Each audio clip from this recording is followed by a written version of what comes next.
பெத்து வளர்த்து ஒரு ஆளாக்கிய பெண்ணு, நாளைக்கு மாற்றான் மனைவியாக வாழ வேண்டிய ஒரு பெண்ணு, அப்பா இறகல ஆத்தா இறகல ஆயிரக்கணக்கான ஊடக பத்திரிகை இறகல ஒரு சினிமா கூத்தாடி பையனை கட்டி பிடிச்சி லிப்ஸ்டிக் கொடுக்கல அனுமதிக்கிறேன்.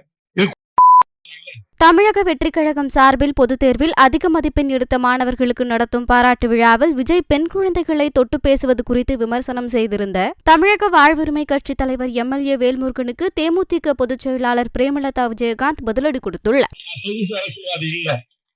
இன்னைக்கு யாரோ சினிமாவில நடிச்சிட்டு 2 படத்துல சூப்பர் ஸ்டார் ஆன உடனே இன்றைக்கு நான் தான் தமிழ்நாட்டுக்கு முதலமைச்சர் 2 கிராம் பரிசு கொடுத்த உடனே நம்ம முட்டா பையன், நான் நடிகனை குறை சொல்ல மாட்டேன், 1 வயசு பொண்ணை கூட்டு போறான், நாளைக்கு ஒரு 3 மாசம் கழிச்சு +2 முடிச்சு டிகிரி முடிச்சு போய் கல்லூரி பெண்களை கூட்டு போறான். அறிவு வேணாம் தமிழனுக்கு?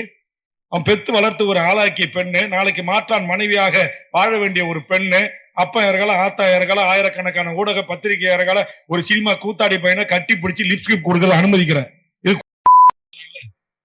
எந்த நடிகனுக்கு சேர்ந்தால் இது என்ன ஈன பிறவி? தமிழுடைய பிறவியா இது? அப்படியே விஜய் அண்ணா, விஜய் நடிங்க, நடிச்சிருக்கார பாராட்டுங்க, அஜித்தை பாராட்டுங்க, ரஜினியை பாராட்டுங்க, சரத்தை பாராட்டுங்க, என் பச்சை தமிழ் நம்முடைய சத்யராஜை பாராட்டுங்க. அதை விட்டுட்டு எப்படி இதெல்லாம் பெற்றோர்கள் அனுமதிக்கிறீங்க? இதுவா தமிழ் சமூகம்? இதா தமிழருடைய பாரம்பரியம்? இதா வீரகுல பெண்கள் வாழ்ந்த மண் தமிழர் நிலம் என்கிறான்? இதுவா இன்றைக்கு யாருடைய நாள்? இன்றைக்கு யாருடைய பிறந்த நாள்? தென்னாட்டு ஜான்சி ராண்டி அழைக்கப்பட்ட என் முன்னத்தியர் அஞ்சலை அம்மாள் பிறந்த நாள் இந்த நாள். இந்த நாளில் சொல்கிறேன், என் தமிழ் தாய்கள் பெற்றெடுத்த பிள்ளை செல்வங்களை எந்த கூத்தாடி பயலுடைய வாசல்லையும் போய் நிக்காதீங்க. திரைத்துறையில விஜயோட வளர்ச்சிக்கு விஜயகாந்த் வந்து பெரிய லெவல்ல அப்ப இந்த தேர்தல்ல தேமுதிகவோட இணைந்து பணியாற்றி நினைக்கிறேன். அதுதான் நான் ஒவ்வொரு பிரஸ் மீட்லயும் சொல்றதுதான், நீங்க கேட்கிற கேள்வியே தான் கேட்டுக்கிட்டு இருக்கீங்க. விஜய் வந்து எங்க வீட்டு பையன். இப்ப நேரத்துல நான் சொல்றது, சாலி கிராமத்துல நம்ம பக்கத்து வீடு அவங்க வீடுதான்.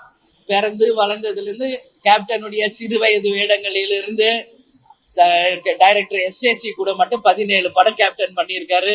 அதனால இன்னைக்கு வேணா விஜய் அரசியலுக்கு வரலாம். எங்களை பொறுத்த வரைக்கும் நடிகராக இருக்கிறதுக்கு முன்னாடி சின்ன வயசுல இருந்து அவர் எங்க வீட்டு பையன், சரிங்களா? இன்னைக்கு வேணா அவர் அரசியல் கட்சி ஆரம்பிச்சிருக்கலாம். அதனாலதான் இதை நான் தெளிவா சொல்றேன். நாங்க 20 வருஷம் ஆயிட்டோம். அதனால இந்த கேள்விய வந்து இப்பொழுது கட்சி ஆரம்பிச்சிருக்க விஜய் கிட்டதான் நீங்க கேட்கணும்ன்றத நான் சொல்றேன். அது மறுபடியும் அதே கேள்விதான் கேட்கறீங்க. விஜய் எங்க வீட்டு பையன், அரசியல் நிலைப்பாடு என்ன அப்படிங்கறத விஜய் கிட்ட நீங்க கேட்க.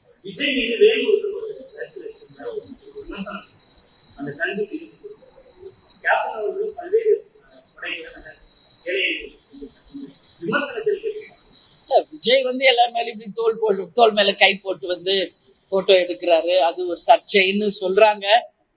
பட் அரண்டவன் கண்ணுக்கு இருந்ததெல்லாம் பேய் அப்படின்ற மாதிரி நம்ம செய்யற எல்லா சின்ன சின்ன விஷயமும் நம்ம நெகட்டிவா பார்த்தா அப்படிதான் தெரியும். பட் ஒரு ஃப்ரெண்ட்லியா ஒரு பாசிட்டிவா நீங்க யோசிச்சு பாருங்க. ஒரு அன்பாக தட்டி கொடுக்கிறாரு அப்படின்னு கூட நம்ம எடுத்துக்கலாம் இல்லையா? அது மாதிரி எல்லாமே நம்ம தப்பான விஷயம்ல பார்க்க தேவையில்லை. அவரு வேல்முருகன் அவர்கள் சொல்றாரு அப்படி பண்றது தவறு, பெண்கள் மீது இப்படி கை போட்டு எடுக்க கூடாது என்று சொல்றாரு. அவர் கருத்து அவருடைய கருத்து. அதை நம்ம வந்து எதுவுமே வந்து கமெண்ட் பண்றது கூட நிலையில நம்ம கிடையாது. பட் எங்களை பொறுத்த வரைக்கும் இது ஒரு அவங்களை தட்டி கொடுத்து அவங்களை மோட்டிவ் பண்றதா தான் நாங்க நினைக்கிறோம்.